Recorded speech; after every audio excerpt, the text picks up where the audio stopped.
మీ ఎలాంటి వ్యాపార ప్రకటనలకైనా వెంటనే మా ఛానల్ సంప్రదించండి. అందరికీ నమస్కారం, నేను శిరీష. ముందుగా అందరికీ శ్రీ పరాభవనామ సంవత్సర ఉగాది శుభాకాంక్షలు. ప్రస్తుతం మనతో పాటు ఉన్నారు ప్రముఖ ఆధ్యాత్మికవేత్త, జ్యోతిష్య పండితులు డాక్టర్ వేణుగోపాల్ గారు. గురుగారితో మాట్లాడదాం. నమస్కారం గురుగారు. గురుగారు, ముందుగా మీకు కూడా ఉగాది శుభాకాంక్షలు అండి.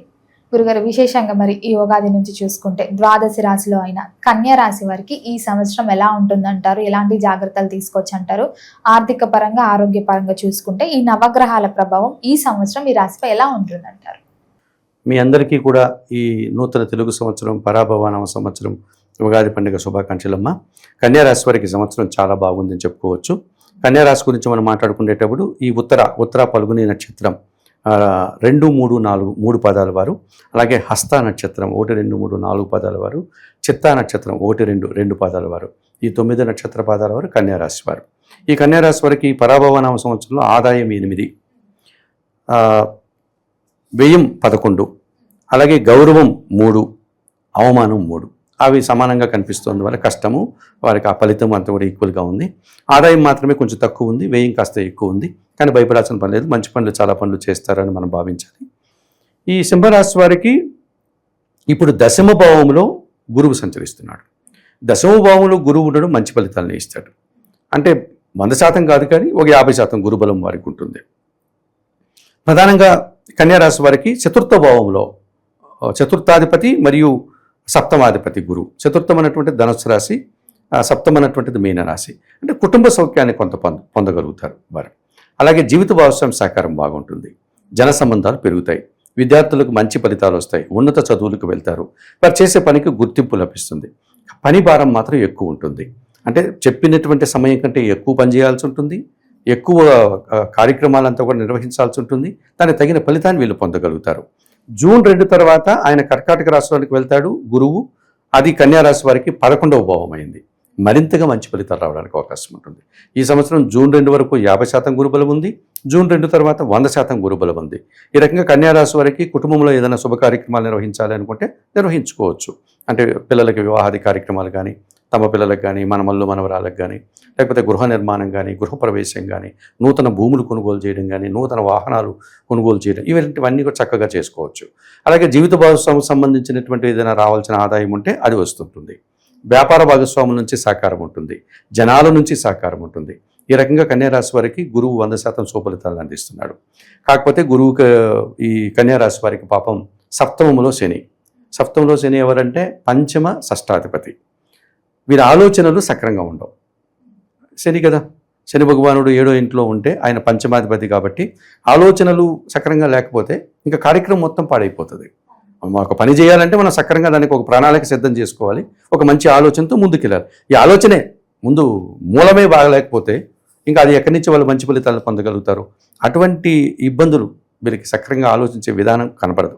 సంతానంతో మనస్పర్ధలు, సంతానం పనికిరాని పనులు చేస్తుంటారు పిల్లలు, అమ్మాయిలు కావచ్చు అబ్బాయిలు కావచ్చు. వీరికి తెలియకుండా మనం ఏమంటున్నామంటే చాలా బోల్డ్ కష్టపడి ఈ కళాశాలలోనో స్కూల్లోనో పెట్టేసాం, వాడికి రావడానికి పోవడానికి ట్రాన్స్పోర్ట్ ఉంది, మావాడేమో 3-4 క్యారేజీలు ఇచ్చి పంపిస్తుంది, చక్కగా ఉన్నాళ్ళేవాడు అని మనం అనుకుంటాం. వాడు అక్కడికి వెళ్తున్నాడా, లోపల కూర్చొని పాఠశాల చదువుతున్నాడా, లేకపోతే వేరే కార్యక్రమాల్లో ఉన్నాడా, ఇవన్నీ తెలుసుకోవాల్సిన బాధ్యత కన్యారాశి వారికి ఉంటుంది. లేకపోతే పిల్లలు తప్పుదారి పడతారు. ఇక దాని నుంచి మీరు బయటపడడానికి చాలా ఇబ్బందులు పడాల్సి ఉంటుంది.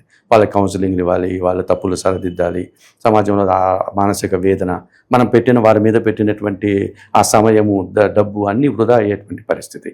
సంతానం కన్నా ఏదైనా ఇబ్బందులు వస్తే ఆ తల్లిదండ్రులు ఆరోగ్యంగా ఉండలేరమ్మా, విపరీతంగా ఇబ్బంది పడతారు. అది ఆ తల్లిదండ్రులు పిల్లలు ఉన్నటువంటి ఆ పిల్లలు చేసే తప్పుడు పనుల వల్ల అటువంటి పిల్లలుగా పుట్టి తప్పులు చేస్తే అంతకుమించిన నరకం మరొకటి ఉండదు. సో అటువంటి విషయాల్లో జాగ్రత్తలు తీసుకోవాలి ఈ సంవత్సరం కన్యారాశి వారు.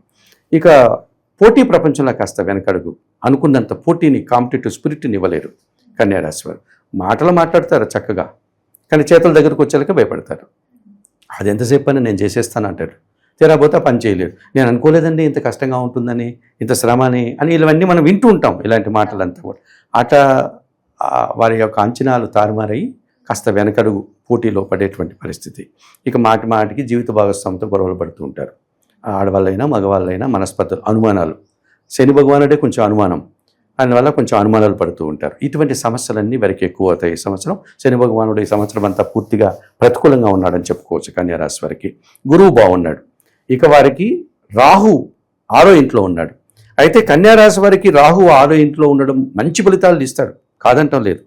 కానీ ఎటువంటి ఫలితాలను ఇస్తాడు, వాడు ఎవడు వాడు అది తెలుసుకోవాలి. అది తెలుసుకోకపోతే ఇబ్బందులు పాలవుతారు.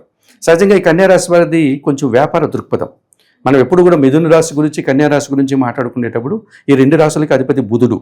ఈ బుధగ్రహము వ్యాపార కారకుడు, లౌకిక జ్ఞానం కలిగిన వాడు, ఒక రాయబార తత్వం కలిగినటువంటి వాడు. 2 రకాల జ్ఞానం వీడికి ఉంటుంది. అందుకే వీళ్ళని పంపిస్తూ ఉంటారు ఎక్కువగా. ఎవరైనా ఇద్దరు మనుషుల మధ్య ఒక సఖ్యత ఏర్పాటు చేయాలి, ఇద్దరు మనుషుల మధ్య గొడవ వచ్చిందనుకోండి, వివాదం వచ్చిందనుకోండి, ఈ కన్యారాశి వారిని కానీ మిథున రాశి వాళ్ళు పంపించాలి. మిథున రాశి వారి కన్నా వెళ్తే వాళ్ళు చక్కగా చక్కదిద్ది వారికి మంచి చెప్పు వచ్చేస్తారు. కన్యారాశి వాళ్ళు వెళ్తే ఈ ఇద్దరి వల్ల మనకేమన్నా వస్తుందా, మనమేమన్నా లబ్ధి పొందుతామా, మనకి ఎందుకు అనవసరంగా వీళ్ళకి ఎందుకు మనం సాయం చేయాలి అని కాస్త స్వార్థం ఉంటుంది. 2 బుధుడే. కన్యారాశి బుధుడికి మిథున రాశి బుధుడికి అంత వ్యత్యాసం ఉంటుంది.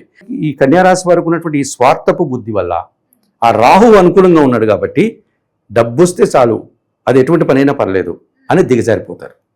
ఇప్పుడు మనం ఇదివరకు మాట్లాడుకున్నాం, బెట్టింగ్లను, లేకపోతే మల్టీ లెవెల్ మార్కెట్ అనో, లేకపోతే ఇంకేదో పనికిరానివనో, ఇలాంటివన్నీ చేయడానికి వీళ్ళు సిద్ధమైపోతారు. డబ్బులు వస్తుంది కదా, రాని నాకు డబ్బు కావాలి అంటాడు. దానివల్ల నాకు ఎంత ఇబ్బంది వచ్చినా పర్లేదు అనుకుంటాడు. అలా అన్నప్పుడు వీడు ఆదాయం వస్తూ ఉంటుంది. మనం ఇదివరకు పురాణ గాథలు లేకపోతే ఇతిహాసాల గురించి చదువుకునేటప్పుడు ఎప్పుడు మనకు అక్కడెక్కడ విలన్లు ఎవరు, దానవులు, రాక్షసులు. హీరోలంతా మన దేవతలు. వీళ్ళ మధ్య కదా దేవదానవ సంగ్రామం ఎప్పుడు జరుగుతుంది. ఒక్కోసారి రాక్షసులు కూడా విజయం సాధించి స్వర్గాన్ని వాటిని కూడా ఆక్రమించుకొని పరిపాలించేటువంటి రాజులు మనకు రాక్షస రాజులు కనిపిస్తారు. ఎంతకాలం పరిపాలిస్తాడు వాడు?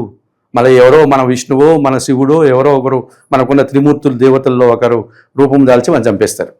అలాగా ఈ కన్యారాశి వారు షష్టమ భావంలో ఉన్నటువంటి రాహు వల్ల అక్రమార్జన చేస్తే, తప్పుడు మార్గంలో డబ్బును సంపాదిస్తే కొన్ని రోజులే, తాత్కాలికమే. తర్వాత వెంటనే వారు నేల మీదకి రావాల్సి ఉంటుంది, ఆ శిక్షను అనుభవించాల్సి ఉంటుంది. కనుక భౌతికంగా అక్రమ మార్గంలో ఇచ్చేటువంటి ధనానికి ఆశపడి ఏదో చిన్న ఎరగద గాలం వేసి వాడు పెద్ద చేపను పడతాడో, ఇలాగ వీళ్ళని పట్టుకునే ప్రమాదం ఉంటుంది. దుర్మార్గులు, స్వార్థపరులు, అటువంటి వారి విషయంలో జాగ్రత్తలు తీసుకోవాలి.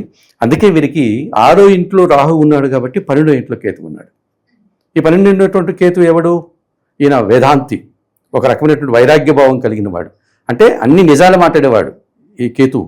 వాడికి ఆశలు ఉండదు, ఆడంబరాలు ఉండదు, గొప్పలు ఉండదు. వాడి నేల మీద సన్యాసి లాంటి వాడు వాస్తవాన్ని మాత్రమే మాట్లాడతాడు.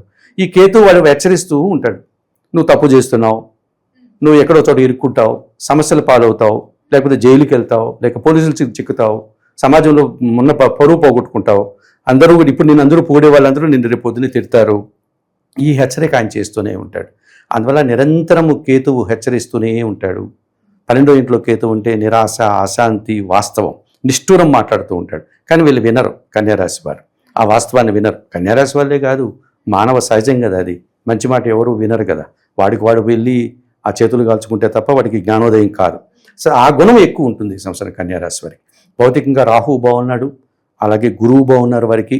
ఇన్ని ఉన్నప్పటికీ సప్తమంలో శని, అలాగే వ్యయములో కేతు, వీళ్ళిద్దరూ ప్రతికూలంగా ఉన్నారు. అయినా రాహు బాగున్నప్పటికీ వాడు దుర్మార్గమైనటువంటి మాయగాడు కనుక వీరు నిత్యం దుర్గా ఆరాధన చేసుకోవడం, దేవీ ఖడ్గమాల స్తోత్రం చూసుకోవడం, మనకు ఎంత రావాలో అంత మాత్రం నిజాయితీగా వచ్చేది వస్తే చాలు అనే భావన కలిగి ఉంటే, ఆ ఎరుకగా ఉంటే వారి జీవితంలో వాళ్ళు మానసికంగా తప్పకుండా మంచి ఫలితాలు పొందుతారు.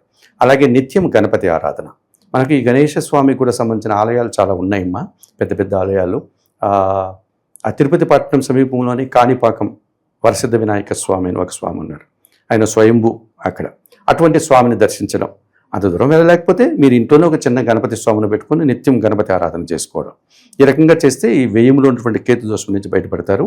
ఇక సప్తమ శని దోషానికి హనుమంతుల వారిని ఆరాధన చేయడం, ఆంజనేయ స్వామి గుడికి వెళ్ళి ఆయనకి విశేషమైన పూజలు ఉన్నాయి.